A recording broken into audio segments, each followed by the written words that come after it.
മുജിതാബ് ഖമനേയിയെ പരമോന്നത നേതാവായിട്ട് ഇറാൻ തിരഞ്ഞെടുത്തു. അങ്ങനെ അന്താരാഷ്ട്ര മാധ്യമങ്ങളിലെല്ലാം ഒരു വാർത്ത വരുന്നുണ്ട്. അപ്പോൾ അതിനൊരു പശ്ചാത്തലവും കൂടിയുണ്ട്. ഈ മുജിതാബ് ഖമനേയി എന്ന് പറയുന്ന കക്ഷി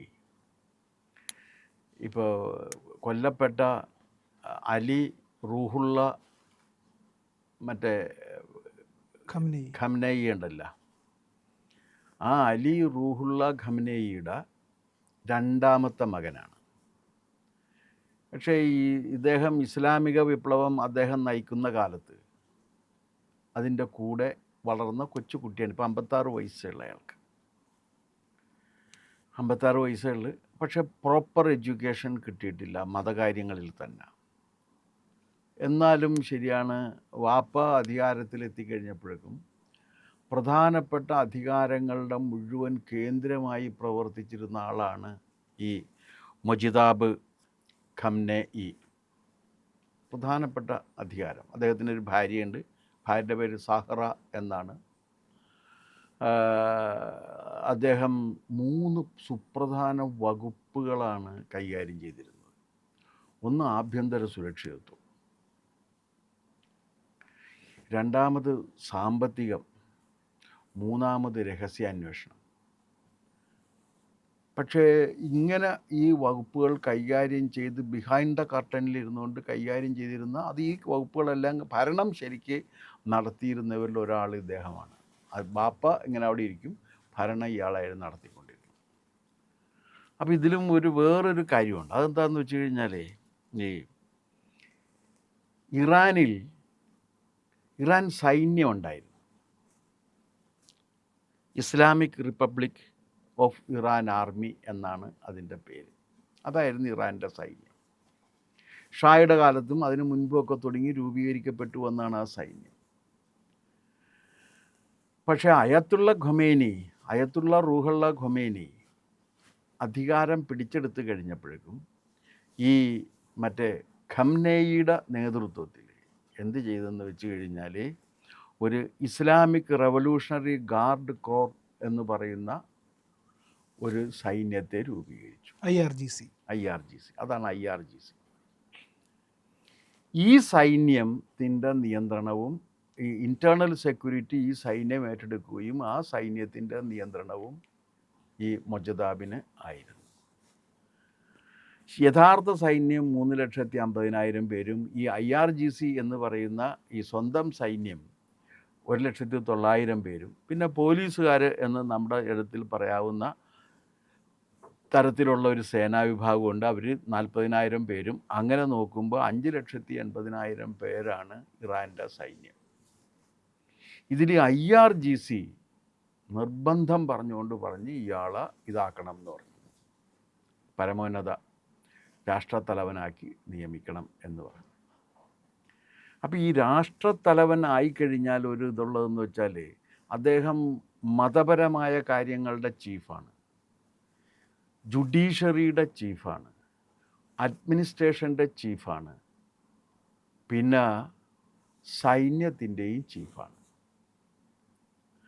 അദ്ദേഹത്തിനാണ് ഫത്വ ഇറക്കാനുള്ള അധികാരമുള്ളത് എന്ന് മാത്രവുമല്ല, ആഗോള ഷിയ മുസ്ലിങ്ങളുടെ ആത്മീയ ആചാര്യ പദവി കൂടി അദ്ദേഹത്തിന് ഉണ്ട്.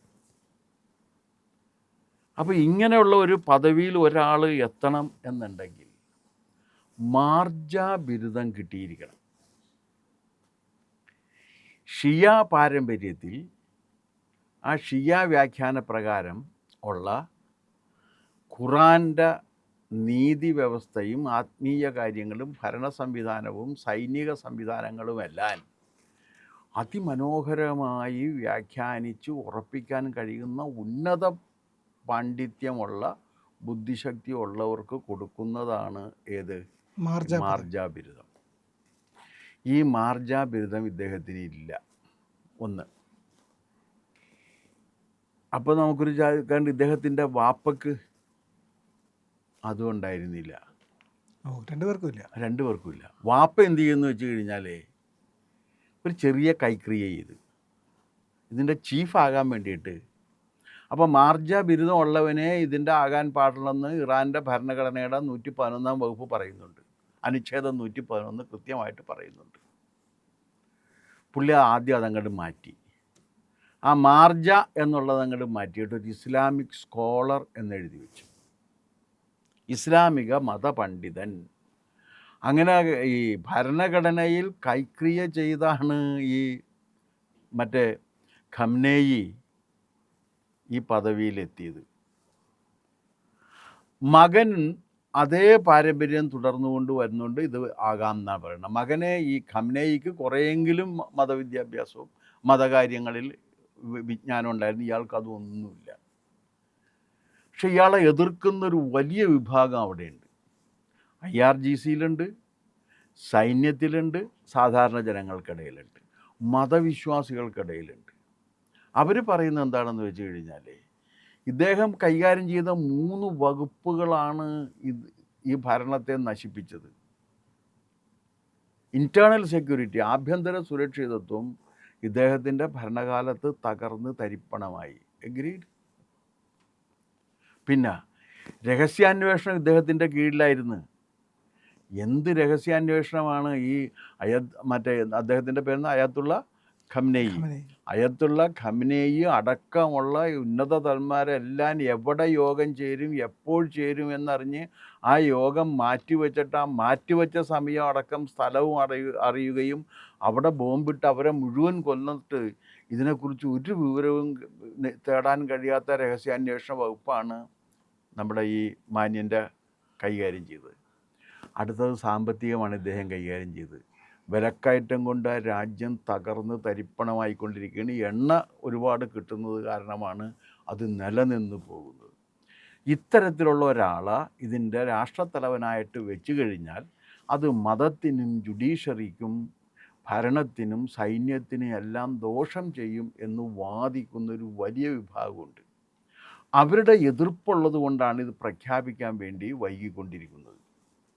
അവർ പറയുന്നത് കാരണമുണ്ട്. കാരണം ഫത്വ ഇറക്കേണ്ട ആളാണ്. അപ്പോൾ ഈ ഫത്വ ഇറക്കണം എന്നുണ്ടെങ്കിൽ ഒരു കാര്യമുള്ളത് എന്താണെന്നറിയാമോ?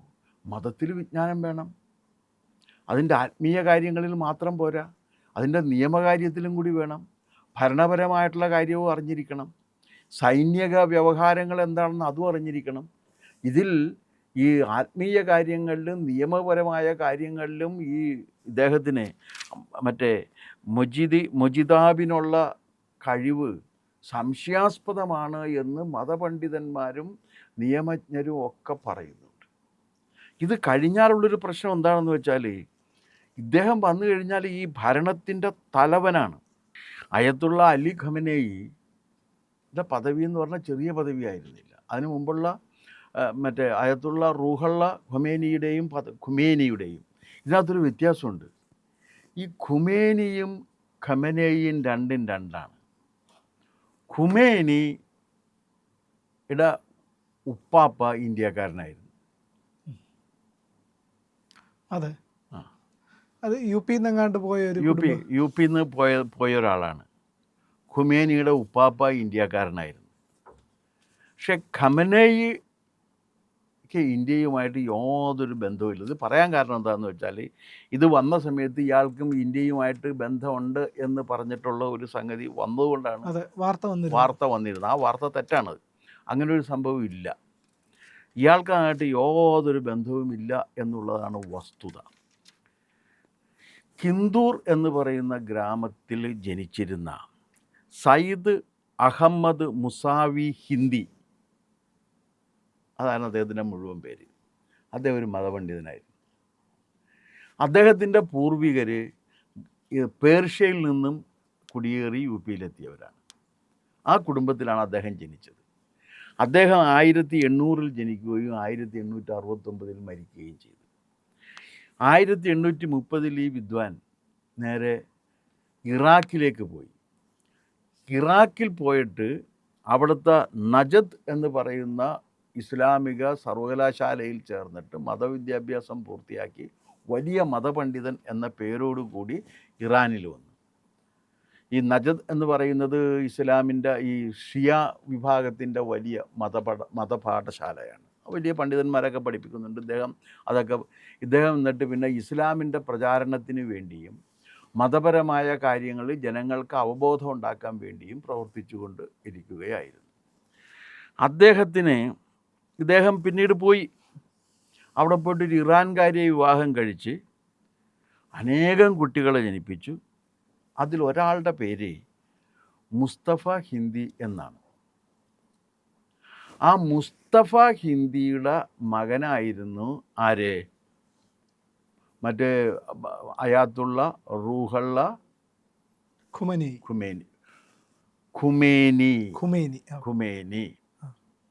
അത് ഖുമേനിയാണ്. ഖംനെ ഈ അല്ല. ഇദ്ദേഹം എന്ന് പറഞ്ഞാൽ ഇദ്ദേഹത്തിൻ്റെ ശിഷ്യനായിട്ട് നിന്ന ആളാണ് ഖംനെ ഈ. ഖുമേനിയുടെ ശിഷ്യനായിരുന്നു. ഖുമേനി ആണെങ്കിൽ ഒരു കാര്യം ഉണ്ടായിരുന്നു, തൻ്റെ വംശത്തിൽപ്പെട്ട ആരും തനിക്ക് ശേഷം ഇതിൻ്റെ അധികാരത്തിൽ വരരുത് എന്ന് നിഷ്കർഷ ഉണ്ടായിരുന്ന ഒരാളാണ്. കാരണം അത് ശരിയല്ല. അങ്ങനെ അദ്ദേഹം മരിച്ചു കഴിഞ്ഞപ്പോഴേക്ക് ഇദ്ദേഹം അയാത്തുള്ളയായിട്ട് വരികയാണ് ചെയ്തത്. അപ്പോൾ അത് രാഷ്ട്രത്തിൻ്റെ പരമോന്നത പദവിയിലാണ് ആയിരിക്കുന്നത്. ആ രാഷ്ട്രത്തിൻ്റെ പരമോന്നത പദവിയിൽ അതിൻ്റെ കീഴെ എന്താണെന്ന് വെച്ചാൽ ഉള്ളത് ഒരു ഗാർഡിയൻഷിപ്പ് ഓഫ് ജൂറീസ് ഉണ്ട്. നിയമം, ജൂറികളാണ്, അത് നിയമിക്കുന്നത് ഇദ്ദേഹം തന്നെയാണ്. പിന്നെ അത് കഴിഞ്ഞാൽ ഇവരുടെ ഒരു ഗാർഡിയൻ സഭയുണ്ട് 12 അംഗങ്ങളുള്ള. അതിൽ 6 പേരെ അദ്ദേഹം നിയമിക്കും. 6 പേരായി 88 പേരുള്ള സമിതിയിൽ നിന്ന് വോട്ടെടുപ്പിലൂടെ വരും. വോട്ടെടുപ്പെന്ന് പറഞ്ഞാൽ ഇദ്ദേഹം പറയുന്നതല്ലേ നടക്കുള്ളൂ. സർവ്വസൈന്യാധിപനെ നിശ്ചയിക്കുന്നതും ഇദ്ദേഹം തന്നെയാണ്. സൈന്യത്തിലെ കാര്യങ്ങൾ, അങ്ങനെ എല്ലാ അധികാരവും കേന്ദ്രീകൃതമാകുന്ന ഒരു പദവിയാണ് ഈ അയത്തുള്ള എന്ന് പറഞ്ഞ. ആ പദവിയിൽ ഇദ്ദേഹത്തെ ഇരുത്താൻ പാടില്ല. ഇദ്ദേഹം അപകടകാരിയാണ്, ഇദ്ദേഹത്തിന് മതപരമായ കാര്യങ്ങളിൽ ജ്ഞാനമില്ല എന്നുള്ളത് കൊണ്ടാണ് ഇദ്ദേഹമാണ് അവിടെ നടത്തിയ എല്ലാ സ്ത്രീ വിരുദ്ധ മറ്റേ ഭരണപരിഷ്കാരങ്ങളുടെയും പിന്നിൽ പ്രവർത്തിച്ചത് ഇദ്ദേഹമാണ്. അതുകൊണ്ട് ഇദ്ദേഹത്തിന് വലിയ ശത്രുക്കൾ അവിടെയുണ്ട്.